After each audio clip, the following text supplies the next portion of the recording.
everybody, I am Jason Quesada, Digital Media Marketing Manager for Interop, and I wanted to give you a behind-the-scenes look at InteropNet, which is the humongous live network you guys will be seeing at Interop New York in a couple of weeks.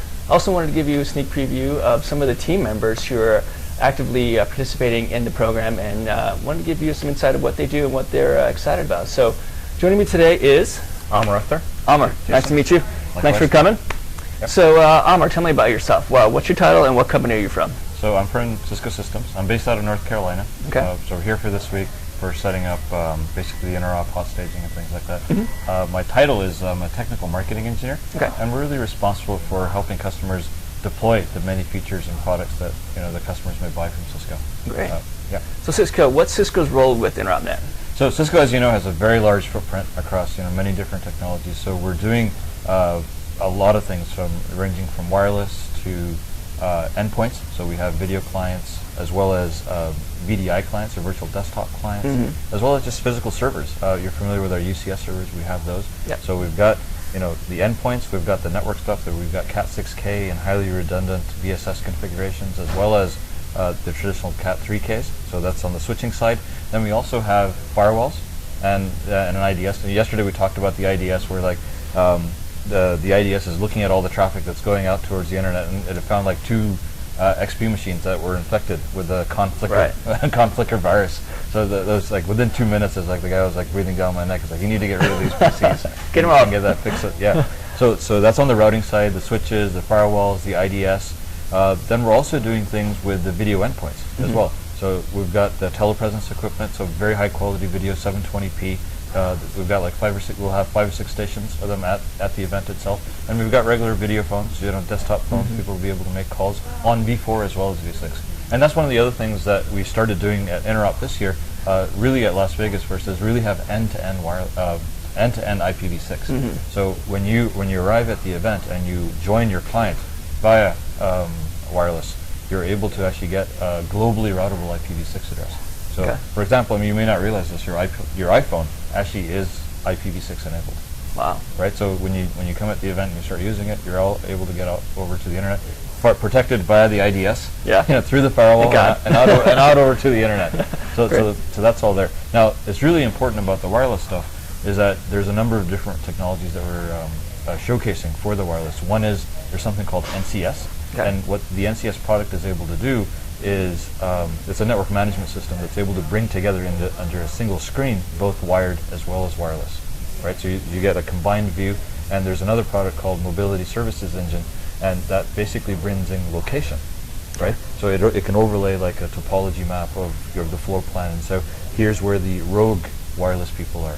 You can have people for example, with the same SSID as your APs, but they're not part of your organization, right? So, and that can actually be a security issue. So we'll be showcasing those technologies, as well as something called Clean Air.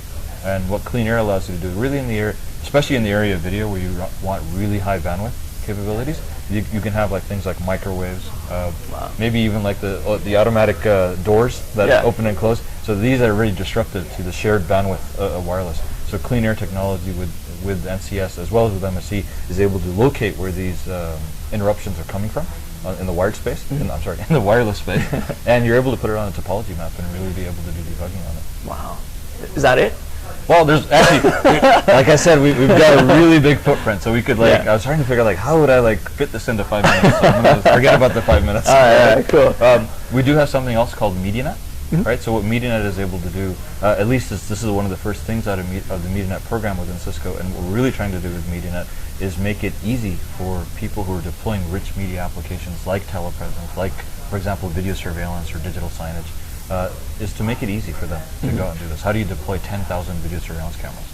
Right, so we have technologies to be able to do that. What we're showcasing in this particular event is something called performance monitoring and media trace. And what we're able to do with that is on a node-by-node basis. So on the Cat 3K, on the SUP2T, inside the Cat 6K, we're able to look at the quality of the voice as well as the video traffic. And we're able to tell you this flow is healthy or it's unhealthy. And we're able to put it on a topology map. And that's where one of our NMS tools, the Collaboration Manager, is able to actually do management of the telepresence Tandberg equipment. And it's able to tell you that, yes, everything is fine.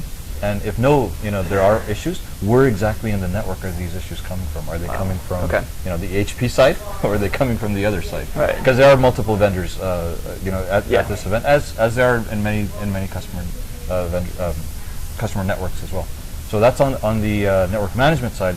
So Collaboration Manager is one of the tools, and then we're showcasing the newest version of LMS, Cisco Works Prime, Cisco Prime LMS. Okay. And what that does is basically device management. So it's able to basically look at health of routers and switches, even non-Cisco routers and switches, and it's able to look at things like interface utilization, temperatures, configuration archiving, all that wonderful stuff that you really don't want to be doing by hand. Right, of course. That's a lot of hands needed out there.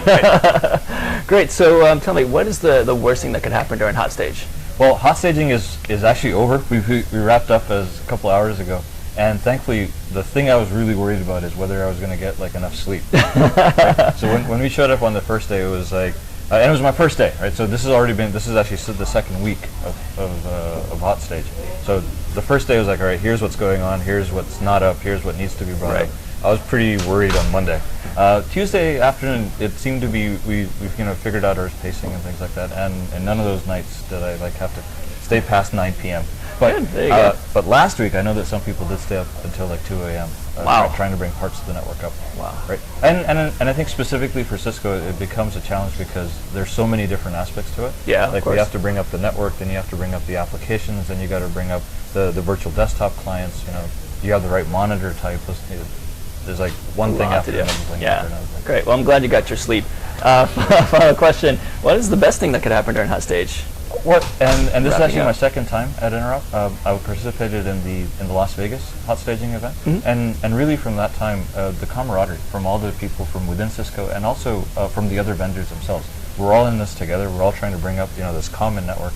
It's a lot of fun working with people, looking at their perspectives of how they look at the network, how they try to do debugging, how they try to do other types of things. It's just a lot of fun, participating in this type of event. Great. Well, that's glad to hear. I know heard a lot of people saying great things about InteropNet and how everybody worked together, so that's great to see. Yep. Aamer, thank you so much for your time. We look forward to seeing you in the final product, Interop New York, in a couple of weeks, right? Definitely. All right. Thank you. Perfect, man.